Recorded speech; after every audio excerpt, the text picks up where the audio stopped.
Hola, ¿qué tal? ¿Cómo estás? Mi nombre es Kevin Morales y te quiero dar la bienvenida al episodio 35, donde tengo la oportunidad de entrevistar a una gran amiga que tuve la oportunidad de conocer el año pasado en un evento tech. Hola Angie, ¿cómo estás? Hola Kevin, gracias por darme esa bienvenida acá tan bonita. Y no, me siento súper agradable aquí en este episodio, a darla toda en esta conversación. Súper, súper chévere Angie. Oye, ¿sabes qué? Lo primero que quiero preguntarte es, ¿quién es Angie Zúñiga? Pues quién es Angie Zúñiga como ingeniera de software. Wow, Y bueno, y yo que estoy pues profesionalmente desarrollándome también el desarrollo de software en general y en AI. Entonces, eso es como una base de mí. Sin embargo, yo soy una persona que se considera muy humana, o sea, una persona que le encanta crear productos, crear a partir de ideas. Es una persona que le gusta mucho el crecimiento, el aprendizaje y compartir con personas como tú acá. Yo soy colombiana, para los que nos están viendo. Vivo en la costa de Colombia, así que acá somos muy relajados.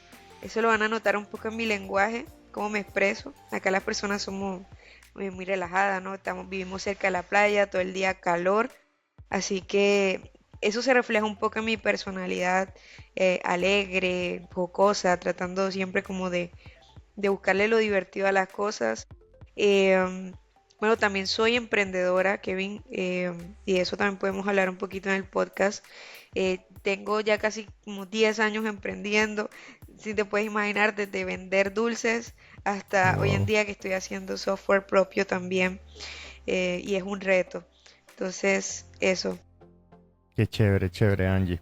Oye, me pareció muy interesante todo esto que dices y algo que me llama la atención es prácticamente que tu esposo también es bueno, está dentro del campo del software. Entonces, me gustaría preguntarte si con el ego que en teoría tenemos los desarrolladores, y hay que ser francos, ¿ha Sí, habido algún tema de discusiones a veces por temas de código, temas de, no sé, pues algo que nos puedas dar alguna anécdota, pero que sea referente al ámbito profesional con una persona que vives día a día? claro que sí. Bueno, la realidad es que sí, sí han habido discusiones, pero las hemos ido como evolucionando. O sea, ya no nos ponemos en plan de discutir, sino en plan de, por ejemplo, si él tiene un problema y pues ambos tenemos un perfil muy similar con Python, AI y eso, yo me pongo tipo como el Robin de Batman. Yo le pregunto, mira, ¿cuál es tu error? Dámelo, tal vez contándomelo se te ocurra una solución. Y lo contrario, cuando yo tengo un error, él me dice, ¿cuál es el problema? Y yo comienzo a contárselo. Entonces, creo que también ha sido un gran apoyo de ambos, o sea, de recíproco en nuestras carreras y en el día a día, de poder contar con alguien además de tú en el día a día como desarrollador allí a la par. Entonces, claro que hay discusiones tipo, incluso como hemos emprendido juntos en temas de hacer software, hay veces que yo me voy por un approach, o sea, por un desarrollo, por una forma de hacer las cosas. Y él dice como que no, hagamos esto. Entonces ahí puede haber choque y hay que llegar como a un acuerdo de a qué se dedica cada uno, porque ahí sí, o sea, es como, tú me quieres mandar a mí, yo te quiero mandar a ti. ¿Cómo se hacen las cosas acá? Entonces, sí, sí, total. Interesante, interesante, Angie. Oye, chévere. Y otra cosa que quiero preguntarte, y creo que, bueno, lo comentaste un poquito ahorita en el quién es Angie Zúñiga, es prácticamente quién es Angie Zúñiga, pero fuera del mundo tech, desconectada del mundo tech. ¿A qué te dedicarías o cómo te definirías? Claro, bueno, yo te soy realista. A veces yo me pregunto y reflexiono mucho y me imagino qué haría yo si no fuera programadora. Yo creo que sin duda me dedicaría mucho al tema de tema social. A mí me gusta mucho, o sea, soy una persona que sufre mucho los problemas sociales. O sea, me siento muy como apropiada de esos problemas sociales. Por ejemplo, cuando yo veo una injusticia, yo no soy de esas personas que se callan, ¿no? Yo soy de la que alza la voz, habla, digamos, a favor de otras personas. Siempre he sido así desde niña. De hecho, cuando estaba en el colegio, me recuerdo tanto, que yo defendía a mis compañeras y así he sido siempre. Entonces creo que si no fuera el mundo tech, seguramente yo fuera como abogada o algo dedicada al tema La social, defensa. a la defensa de otras personas. Sí, o sea, sin duda alguna. Y tomas como fundaciones. Ese tema me gusta, hace parte de mí. Chévere, chévere, Angie. Bueno, vamos a continuar con el podcast y lo primero que, bueno, ese ya sería lo primero del podcast como tal, es, vámonos Claro, unos años de atrás y me gustaría que me cuentes tu experiencia, cómo empezó este mundo de tech y hoy en día pues te desarrollas en todo lo que es el software. claro. Bueno, fíjate que es bastante curioso, porque yo no iba a estudiar ingeniería de sistemas ni nada que tenía que ver con programación. La realidad era que, bueno, modestia aparte, yo era full buena en muchas cosas en el colegio, demasiadas, en matemática, en química, era muy buena en muchas cosas. Y no tenía un norte definido, o sea, como, ¿qué voy a hacer con mi vida? Un día quería ser médica, cirujana, otro día quería ser empresaria, otro día quería... Así era como en el aire, no tenía definido, porque sí, eso pasa como cuando hay personas que son buenas en algo y listo, y eso los define, pero pues yo siempre he sido un poco polifacética, entonces como que no me enrolaba en algo específico. Pero hubo una profesora que me marcó mucho, o sea, yo le doy muchas gracias a ella. En una clase de proyecto de vida puso un video y no te ibas o sea, de una empresa, una Big Tech, de un ingeniero que trabaja en una Big Tech. Y de hecho, bueno, hoy lo digo públicamente y era Google, o sea, un chico que tenía como 30, bueno, ya ni tan chico, eh, que trabajaba en Google y contaba su experiencia de cómo era ser desarrollador de software. Cuando yo vi ese video, yo dije, oh, pero es que, o sea, eso me abrió la mente hacia dónde iba a ir el mundo. Me encantó el hecho de que desde la parte de software se impacta a muchas otras áreas, o sea, uno acá un día está en una empresa de construcción y aprende de construcción, otro día uno está haciendo un software médico, aprende de medicina. Eso me gustó, o sea, me encantó. Entonces, allí decidí como, oye, esto me puede gustar. Eh, y busqué la forma como de estudiar ingeniería de sistemas, que no fue fácil porque pues me tocó buscar una beca para poder estudiar. Y ahí empezó, o sea, ahí empezó como todo el tema de tech, de mi gusto por la programación, por los algoritmos, hasta hoy en día. Qué chévere, chévere, Angie. Y bueno, y en base a esa experiencia me gustaría saber cómo fue la transición de los lenguajes de programación que fuiste usando poco a poco. Es decir, desde el primero que empezaste a usar o fue tu primer inicio hasta el día de hoy a que te estás dedicando. Claro. Bueno, yo realmente empecé en la universidad viendo algoritmia. Eso es como lo clásico y uno lo ve, pues en ese momento lo veía en lenguajes como Java, como C++, lenguajes como más clásicos. Sin embargo, en el camino, yo luego hice parte de un evento que se llamaba Django Girls. Y Django es un framework para desarrollar aplicaciones web con Python. Ok. Entonces ahí fue como me topé con Python, me gustó y toda mi carrera prácticamente ha sido con Python. Hoy en día hago también un poco de JavaScript, pero la realidad es que toda mi carrera ha sido con Python y es lenguaje que como que más profeso, que me encanta, que sigo estudiando. Eh, y sí, tú que me estás escuchando, estudia Python, o sea, es una buena forma de ganarse la vida, o sea, así que sí, Oye, eso está buenísimo. Y mira, hay algo que siempre les pregunto a mis invitados cuando me nombran este lenguaje de programación y es que me ayuden a responder este mito, si es que es verdad sí, que con Python podemos hacer de todo. wow. La realidad es que prácticamente que sí. Y de hecho hay cosas que por cómo está hecho el lenguaje no se pueden como tan naturalmente como el tema de paralelismos y ese tipo de cosas. Los que escuchan Python sabrán.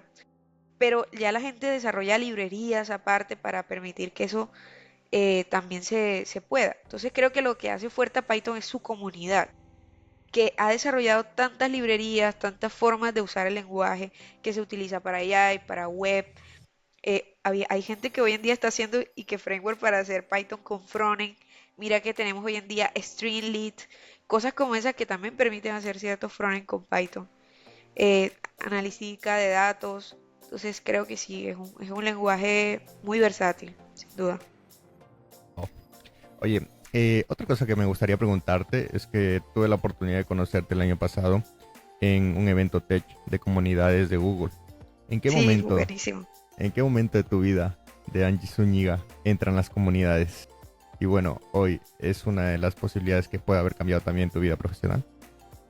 Claro, sin duda. O sea, sin duda alguna. O sea, yo creo que las comunidades fue donde se juntó esa parte social de la que yo te hablaba con la parte tech.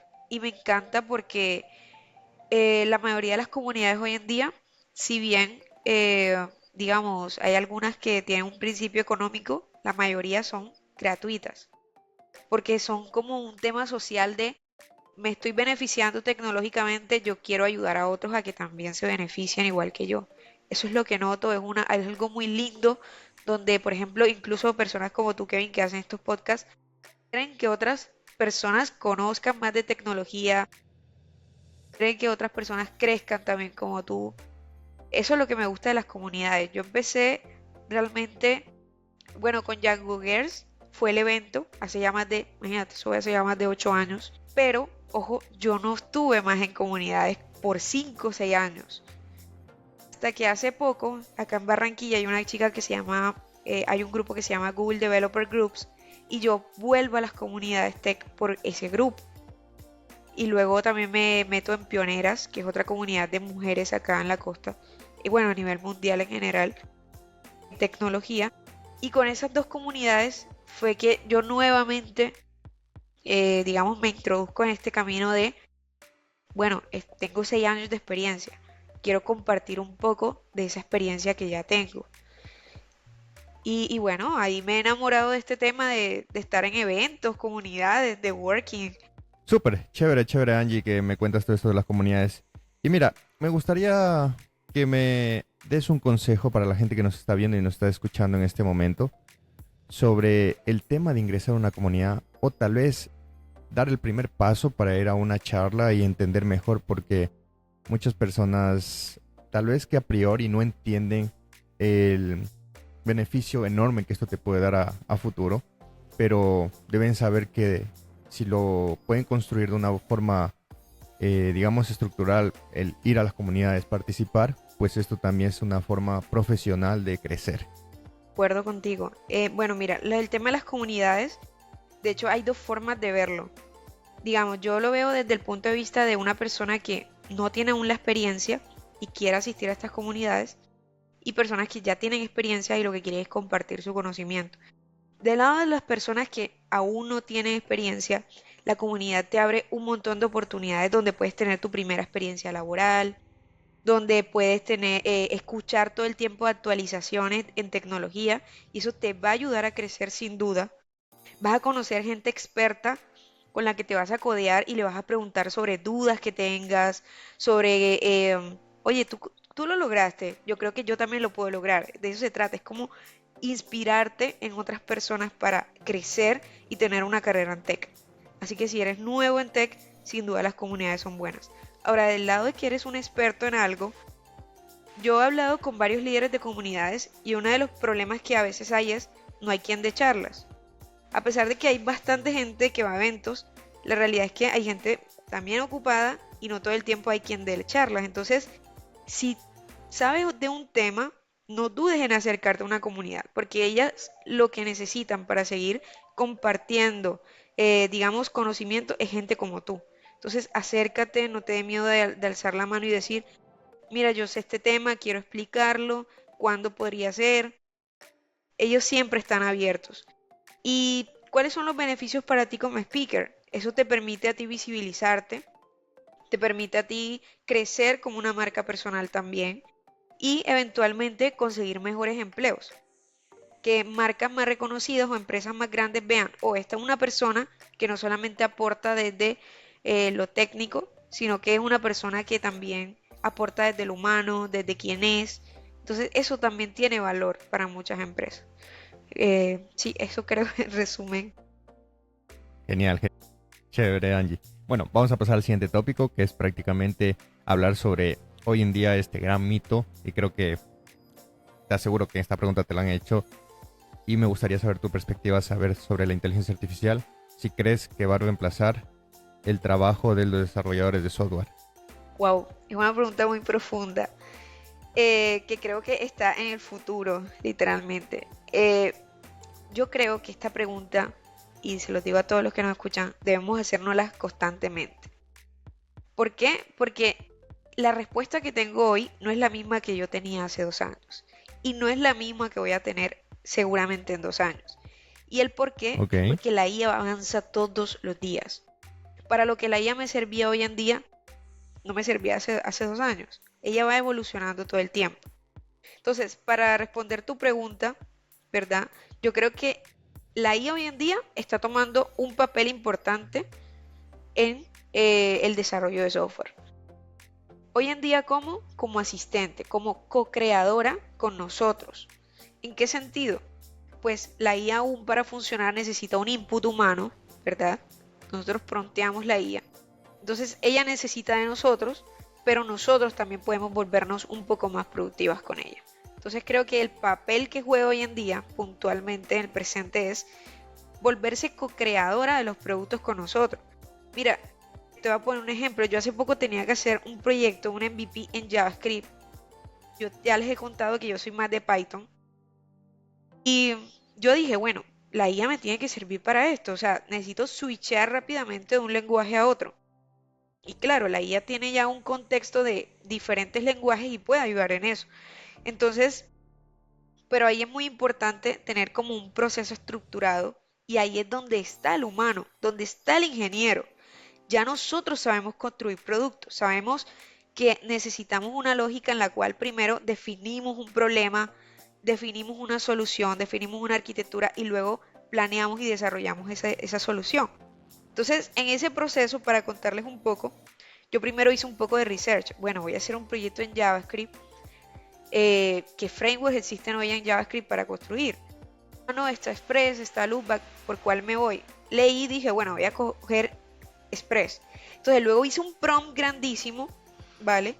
Donde le dije a la IA, mira, necesito hacer un proyecto con Express, necesito que me desarrolles así, así las carpetas, necesito que me desarrolles así los modelos, los endpoints, los views, así, así, de esta forma, usando Express, porque ya había hecho un previo research. Luego de eso la IA me generó todo ese template, toda esa base. Pero claro, nuevamente ahí está el papel del ingeniero y es hacer una revisión de todo lo que la IA genera y poder luego decir, ah, me generó un modelo base. Ah, no, pero es que para yo relacionar estas dos tablas necesito este otro atributo. Entonces, eso se parte, digamos, de ese proceso de co-creación. La IA me genera una base, pero ella no está todavía en la capacidad de hacerlo todo por sí sola. Entonces, ¿cómo yo como ingeniero me complemento con ella para ir así creando una solución válida y pues real? Eh, Después de eso, que ya hice como esa base y la fui corrigiendo, pues digamos que entendí algo. Estaba haciendo un proyecto de backend. Normalmente un proyecto de backend uno necesita configurar cosas como middlewares, cosas como cores, pero la IA no sabe eso. Ella no sabe cómo yo quiero mi proyecto. Entonces yo luego le dije, mira, desarrollame un middleware que te reciba la request y haga esas verificaciones de permisos, pero le tuve que explicar. Entonces, ¿a qué voy con esto? Que necesitamos concluir hoy en día. Nosotros, para que la IA haga un mejor trabajo, también necesitamos un contexto. Y ese contexto nos lo da pues la experiencia que tenemos como desarrolladores de software. Entonces, sin duda creo que es un proceso hoy en día de co-creación de ella nos ayuda mucho a buscar información, a debuguear errores, a crear templates, a acelerar un poquito ese desarrollo, pero necesita todavía de nosotros para ese desarrollo. Y aquí quiero agregar algo para aquellas personas que bytecodean mucho. A mí me encanta el bytecoding y no estoy en contra, pero es cómo hacerlo. O sea, hay que entender cómo hacerlo. ¿En qué sentido? Hay personas que bytecodean y todo lo que genera la IA es como, yo supongo que está bueno, pero esa no es la manera correcta. No le estás haciendo todo el uso a la IA. ¿Cuál es lo correcto? Que bytecodees pero si no entiendes algo que ella genera, tú le preguntes, mira, generaste esta función, no sé, injet. Oye, ¿qué es injet? O sea, para usar bien la IA hace falta tener curiosidad, querer seguir aprendiendo. ¿Para qué? Para mejorar nuestro contexto como desarrolladores y poder pues tirarle mejores prompts, corregir lo que ella hace. Entonces es eso, creo que en estos momentos no nos reemplaza, o sea, no nos reemplaza. No puedo prever el futuro aún. Lo que sí es real es que los modelos actualmente, por cómo funcionan, la arquitectura actual de modelos, no creo que todavía nos pueda reemplazar, o sea, lo actual. Si ya descubren otra forma nueva de hacer modelos mucho más avanzada, que es hacia donde las empresas grandes se están moviendo, ahí tendríamos otra conversación. Pero creo que en los modelos actuales ella es co-creadora, sin duda, y juega un papel importante. Es más, yo te digo que si no estás usando IA, úsala, empieza, o sea, te va a permitir hacer proyectos que tú pensabas que no tenías la capacidad de hacer por el simple hecho de que ella conoce otros lenguajes que tú no. Ella conoce otra información que tú no. Pero tú como ingeniero tienes que saber guiarla, tienes que tener las bases para poder ser el arquitecto, ser quien guía a esa inteligencia artificial. Creo que me alargué un poco, pero No, no, súper, súper, súper, Angie, muy, muy de acuerdo con todo lo que dices y es verdad, o sea, eh, yo tampoco estoy en contra del el bytecoding ni tampoco de usar la inteligencia artificial para el trabajo día a día o proyectos personales o bueno, tu vida cotidiana. El tema es que sepas aprender de ello y lo utilices como una herramienta. Alguna vez un invitado sí me dijo un ejemplo súper claro y lo quiero recalcar, que es como que un, digamos, ay, se me fue la palabra, eh, un jardinero, sí, ya, digamos, se ponga a hacer su trabajo sin digamos, el cortacésped. Entonces, son herramientas tranquilamente que lo podría hacer con la mano, no sacando césped, césped, césped, césped, pero se demoraría más. así es. Entonces vamos con esa analogía de que la idea es que lo tomemos como una herramienta. Hoy en día no lo veo y creo que con eso coincidimos la capacidad de decirle, oye, hagamos el próximo Uber y listo. No, como tú lo dijiste, hay muchas cosas atrás de contexto como backend que debemos darles. Y muchas ocasiones yo he tenido la oportunidad de trabajar con Byte codeando, como vos lo dices, pero el tema es que hay que entenderlo. Y en muchas ocasiones lo que me ha puesto la IA pues no me convence mucho y bueno, y se lo preguntas hasta tener un contexto bien claro y también que tú estés claro, porque al final como profesional tú tienes un criterio que debes avalarlo. Genial. Chévere, chévere, Angie. Ahora, te hago la misma pregunta, pero démosle la vuelta un poquito. Ok. Y es, ¿qué piensas de las empresas que no se actualicen con la AI? Yo creo que están perdiendo poder, o sea, literalmente y están perdiendo también un poco de tiempo, en el sentido de que la IA, pues, como hemos estado conversando, ahorra tiempo en cuanto a ciertas actividades. Hoy en día se usa en las empresas no solamente en desarrollo de software, se usa para hacer análisis de mercado, se usa para hacer marketing, videos, muchísimas cosas, no solamente desarrollo de software. Entonces, creo que es las empresas que no se están actualizando, tampoco puedo afirmar de que van a quedar atrás, porque, o sea, hay negocios muy tradicionales, como por ejemplo, como tú le dices a un campesino que recoge, o sea, simplemente actualízate hacia la IA, o sea, son negocios tradicionales que tampoco uno puede entrar a decir, no es que todo negocio que no use IA se va a morir, pues tampoco hay que afirmar tan extremo.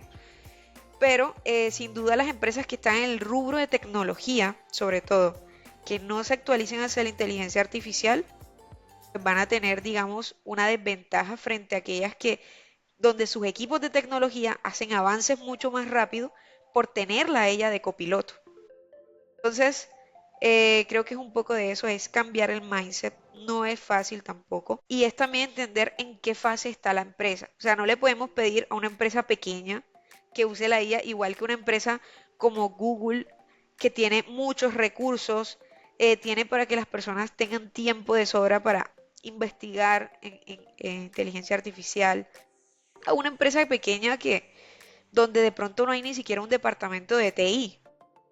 ¿Me hago entender? Entonces creo que es mucho entender en qué fase está la compañía, cómo la IA realmente la puede ayudar. He visto empresas donde, oye, ahí la IA no entra, porque la estás usando, porque la estás forzando. Hay cosas donde la inteligencia artificial generativa no soluciona o donde ya se pueden solucionar con algoritmia tradicional o con algoritmos de optimización o con machine learning. Pero entonces también es ver dónde la IA generativa sí soluciona, dónde no soluciona y el estado actual de la compañía. Wow, chévere, chévere. Angie, conversar con esto. Bueno, vamos a pasar al tema principal del podcast, que es prácticamente hablar sobre las reflexiones sobre el impacto de los agentes AI en el desarrollo hoy en día. Claro que sí. Y lo primero que me gustaría es ver lo que está pasando en la era de la AI, prácticamente. ¿Cómo ver el impacto en la actualidad? Vale. ¿Qué piensas o cuál es tu perspectiva al día de hoy de cómo la inteligencia artificial está aterrizando en este mundo y qué es lo que nos puede cambiar a futuro? Me gustaría saber lo bueno y lo malo que piensas acerca de esto. Claro. Bueno, yo creo que lo bueno es que vino a ayudarnos, sin duda. Ok, Lo malo es que hoy en día todavía siento que las personas no estamos dimensionando el impacto que esto va a tener en nuestras vidas a sí mismo. O sea, empezamos a usar ChatGPT, y te lo digo como persona, o sea, para preguntarle cosas sobre la medicina que me voy a tomar, sobre la tarea que estoy haciendo, pero ya uno también, por ejemplo, no sé, estás teniendo una discusión con alguien y es como, ChatGPT, ¿quién crees que tiene la razón? ¿Esa persona o yo? O ChatGPT, me estoy sintiendo de esta forma. O sea, creo que no estamos dimensionando cómo la IA se está metiendo en nuestra vida diaria. O sea, de una forma tan tremenda que le preguntamos cosas que como humanos deberíamos decidir 100% nosotros, pero que de alguna forma queremos delegar en ella. O sea, nuestras emociones, decisiones personales. Y esto va mucho más allá y tiene una potencia mucho más grande. Y es estos modelos que nosotros usamos en el día a día tienen sesgos y vienen y son creados por países específicos. O sea, vienen de países específicos.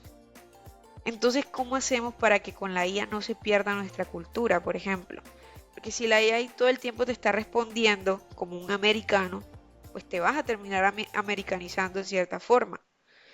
Eh, si le estás preguntando a la AI, no sé, por quién votar o cosas tan importantes en la sociedad, quien te salga primero y el cómo ella te responda va a influir en tus decisiones del día a día. De hecho, la AI ya influye en mis decisiones del día a día, por ejemplo, en sobre si compro un producto o no. Ya uno le pregunta, ¿qué te parece este producto versus este otro? Y si ella te dice que el producto A es lo mejor, tú compras ese, independientemente que quizás la realidad sea otra. Entonces, creo que eso es lo malo y es no estamos dimensionando cómo la AI está cambiando nuestras interacciones, el cómo somos y lo que también gente teme es que no lo estemos dimensionando y reflexionando hoy en día y cuando lo queramos reflexionar sea demasiado tarde y ya dependamos de ella totalmente. Entonces creo que eso es un poco lo negativo. oye, creo que hay mucha razón en todo lo que dices y he visto ocasiones con mis propios ojos en que muchas personas usan la AI para cosas básicas, entonces es como que lo estamos humanizando entre comillas, teniendo con nosotros y dependiendo mucho de ello.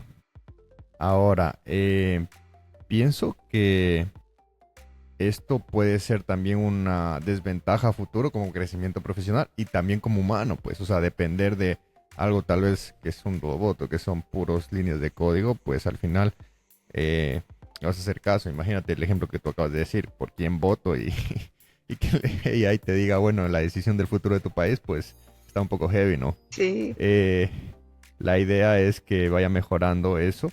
Ahora, mi consulta también va aterrizando el tema del estudio. Escuelas, colegios, universidades. Tengo que reconocer que hace unos años atrás, casi 10 años ya, oye, cómo pasa el tiempo, en la universidad yo hubiera prácticamente usado la AI para hacer una diapositiva. O sea, lo digo y lo confieso porque no me gustaba hacer slides. Entonces, creo que hoy en día es mucho más fácil decirle con un prompt, oye, ¿sabes qué? Hazme unos slides sobre el descubrimiento de América. Y en menos de 5 segundos ya tienes eso armado.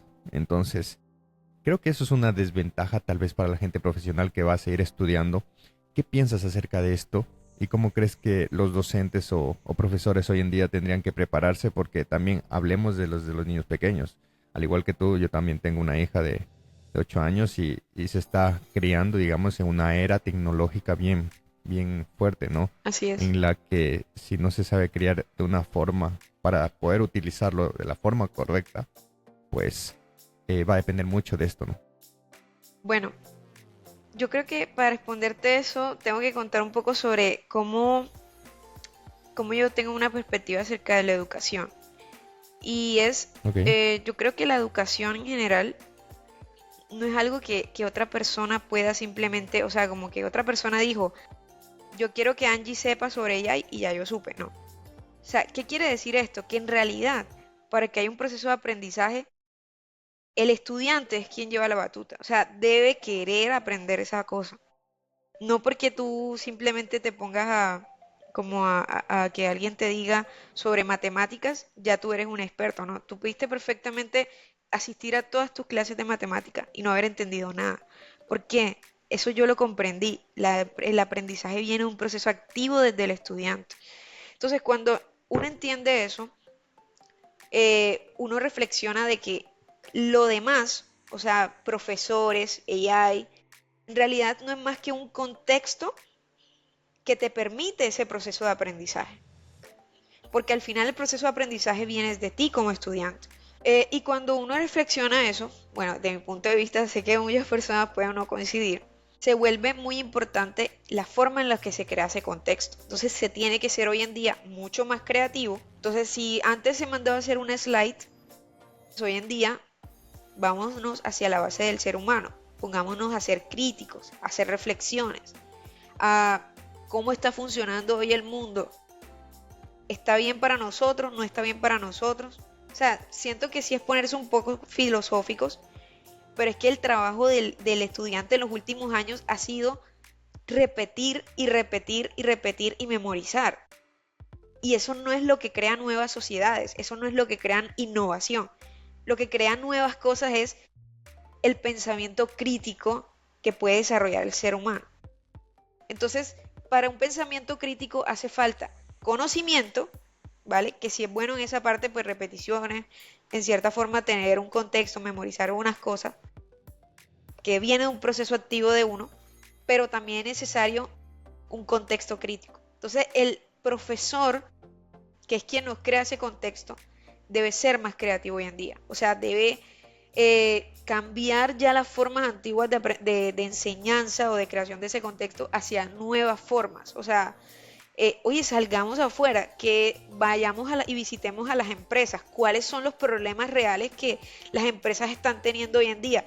¿Cómo uno de ustedes puede generar una investigación que pueda solucionar esos problemas reales que vemos hoy en día? Y el profesor aprovechar para ser parte de esa investigación y como de ser una guía en esa investigación. Yo siento que yo he aprendido más haciendo en la práctica que simplemente viendo un video tratando de memorizar una fórmula matemática o esas cosas. O sea, investigando, cuando yo tengo un problema real que solucionar, eso me insta a mí a aprender sobre todas las variables transversales para solucionar ese problema. Y eso conlleva aprender teoría, poner en práctica cosas, fórmulas eventualmente, pero uno las busca, uno puede buscarlas en ese camino de solución.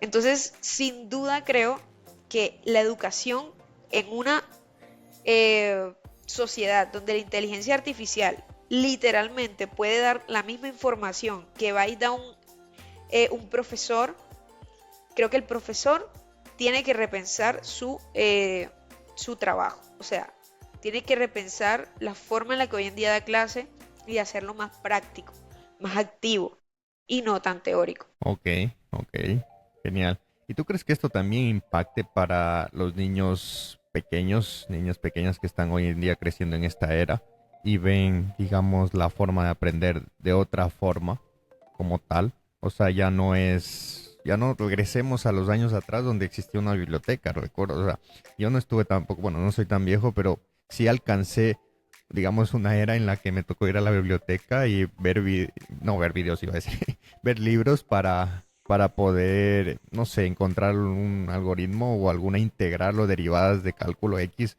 y poder replicarla, ¿no? O hacer ejercicios, ¿no? ¿Crees que eso se vaya perdiendo en el tiempo con todo lo que está evolucionando hoy en día con la AI? Yo creo que si vemos a la AI como un conjunto de bibliotecas, o sea, en el sentido de que, por ejemplo, si hay modelos entrenados solamente con información real, verídica, nos pueden dar buenas respuestas, miremoslo como un mentor, o sea, miremoslo como alguien que ya tiene todo ese conocimiento y que hay una ventaja y es que en cualquier momento le podemos preguntar una duda, o sea, y ahí se elimina una barrera de accesibilidad, porque pues para un profesor uno necesita como que conectarse sincrónicamente y depende de la disponibilidad de esa persona. Por la IA es 24/7. En cuanto a los niños, sin duda ya o sea, el aprendizaje de ellos tiene que cambiar. Porque en un mundo donde la AI sabe todo, tú tienes que desarrollar el pensamiento crítico, como decía ahorita. Por ejemplo, si la AI te está diciendo cómo solucionar el problema, ¿cómo desarrollamos en los niños que ellos sean capaces de ver y de poder entender lo que la AI les dice y encontrar fallas lógicas en el razonamiento que hace la AI? Porque si la AI te está explicando step by step cómo está pensando y te está diciendo, es que si yo sumo 1 más 1 me da 3 porque 3 manzanas más 2 manzanas, y si desarrollamos que el niño diga, oh, pero aquí veo algo raro, y si desarrollamos en ellos esa capacidad de ser críticos a lo que la misma AI les dice, o sea, creo que eso sería muy, muy brutal. Eh, Sin embargo, quiero hacer hincapié aquí en algo muy importante y es, son niños. Los niños necesitan más que conocimiento, amor.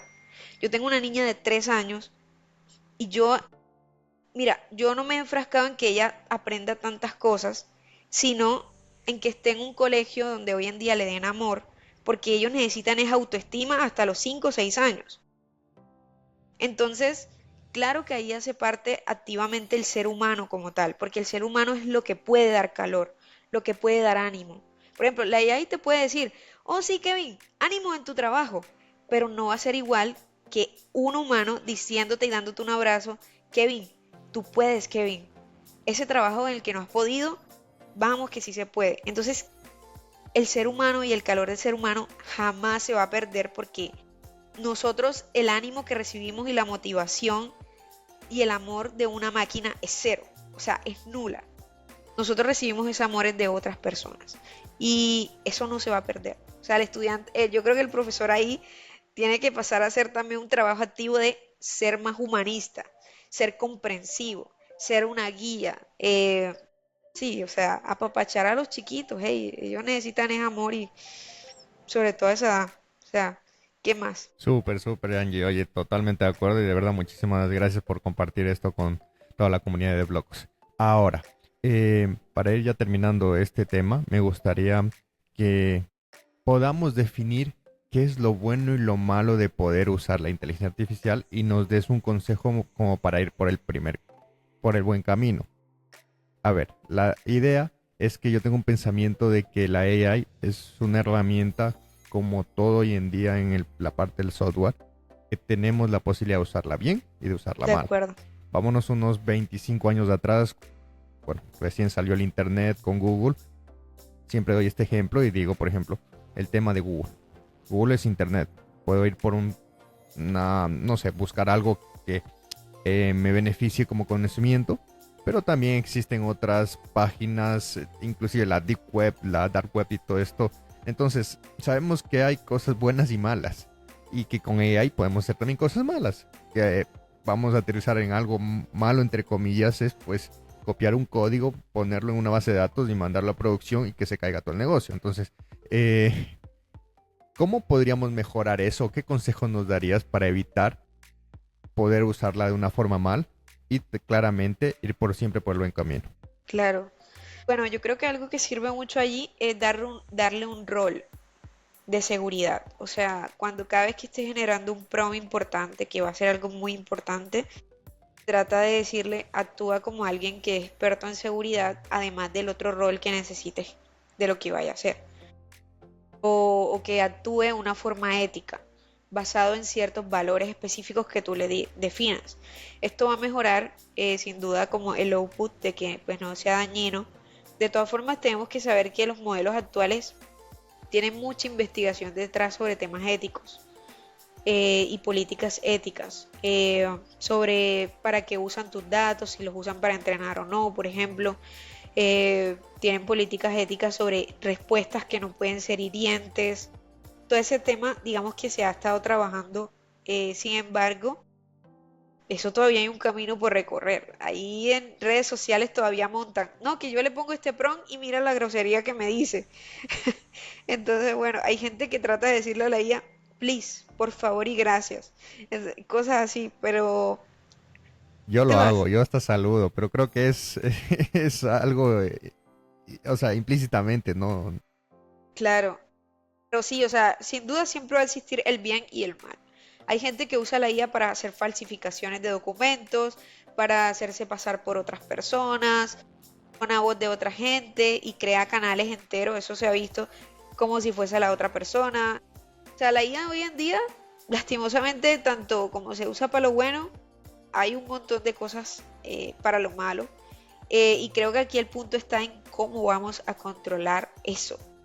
O sea, es posible controlarlo, ¿cómo lo vamos a lograr? Porque en cierta forma también es un descontrol, en el cual se vuelve, o sea, cierto descontrol.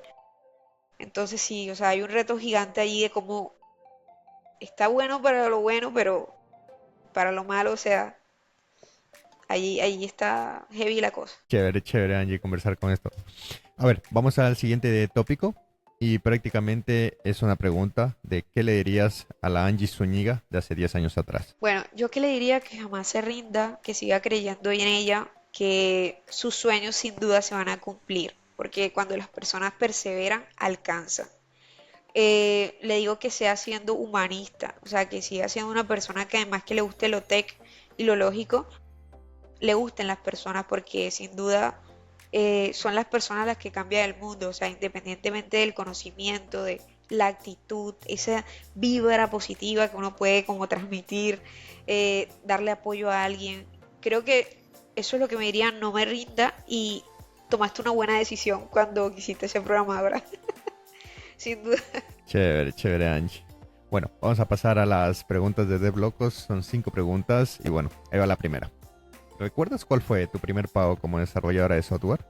¿Y qué hiciste con él? Sí, fueron como $300, no me como $400 por ahí. Mi primer trabajito que tenía, me lo dio un mentor y lo que hice fue, literalmente, bueno, era pandemia. Apenas como empezando Ok. pandemia. Entonces, bueno, la realidad es que esa plata se usó para comprar comida en mi casa.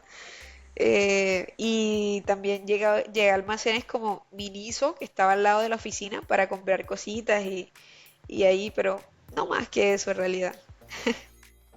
Ah, genial. Pensé que ibas a decir como un invitado ¿Qué que dijo? ¿Qué dijo? me dijo, cobré mi primer sueldo y literal me fui de fiesta y dije, yo invito todo. Sí. Está bueno. Bueno, está bien, como experiencia está bien, pero en consejos financieros no les recomiendo. Ay, Dios mío. Genial. Vamos con la segunda. ¿Alguna vez has tenido un error tan grande que te hizo reconsiderar tu carrera como desarrolladora? Todavía los tengo. O sea, yo creo que eso nunca se acaba porque cuando tú estás en constante crecimiento, ahí se me tapó un poco la nariz, yo soy muy alérgica. Eh, Cuando uno está en constante crecimiento, pasa que te estás tomando nuevos tópicos todo el tiempo. Entonces siempre hay retos nuevos y siempre la vas a poder cagar. O sea, esa es la realidad. Eh, Entonces sí, o sea, es hoy en día y a veces puedo tener errores y yo digo, uy, estos son días donde yo no quisiera como ser programadora. Pero luego me acuerdo que gano bien y que me gusta y ya se me olvida Se me y se pasa. me pasa. Eh, Chévere, chévere. Vamos con la cuarta pregunta. Eh, si solo pudieras trabajar con un framework o lenguaje por el resto de tu vida, ¿cuál sería y por qué?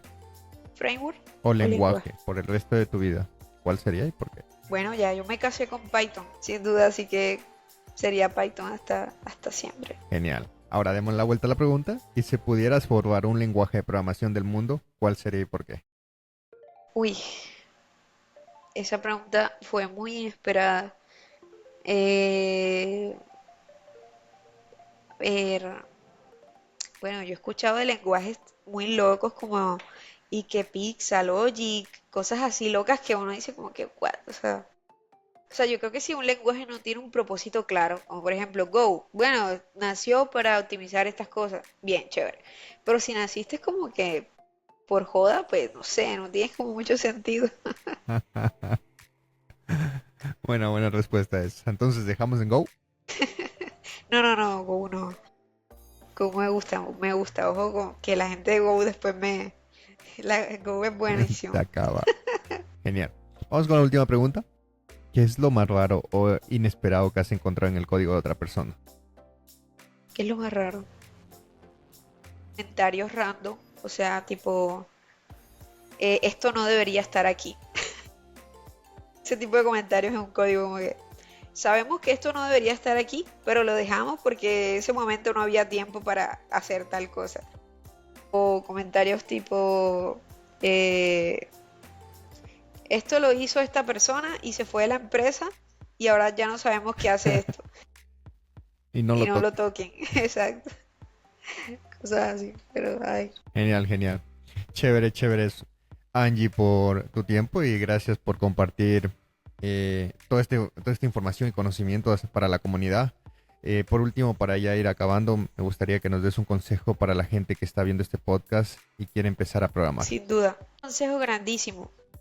El camino de la programación no es sencillo, pero creo que es para aquellos que son valientes de entender que el fin último es poder crear cosas, es poder divertirse, poder disfrutar incluso de los errores, pero no es sencillo, no te voy a negar de que van a haber momentos donde tú no sepas lo que estás haciendo, donde tengas errores y no los vas a saber solucionar, pero vas a tener una comunidad y eso es lo importante, que te apoya. Vas a tener personas que ya lo hacen, ya lo lograron, entonces tú también puedes, sin duda alguna.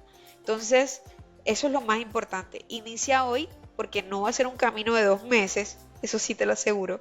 Vas a tardar algunos meses más, pero una vez lo logras, tú sientes una satisfacción de, uff, soy yo la que puedo crear esto, entonces creo que eso lo vale todo. Sí, eso lo vale todo. Genial, Angie. Bueno, reitero el agradecimiento por haber estado en el episodio 35 de Blocos. Por último, me gustaría que nos ayudes con tus redes sociales o dónde te podemos contactar. Claro que sí. Bueno, yo tengo un canal en YouTube que lo pueden encontrar como Code and Cognition. En redes sociales me pueden encontrar como Angie Victoria Z. Y en Facebook, pues similar. Por último, en LinkedIn me pueden encontrar como Angie Zúñiga, literalmente. Y bueno, ahí los espero. Quiero dar también un agradecimiento a Kevin. Cuando yo conocí a Kevin también me pareció una persona increíble. Lo que está haciendo con The Blocos es, o sea, de aplaudir.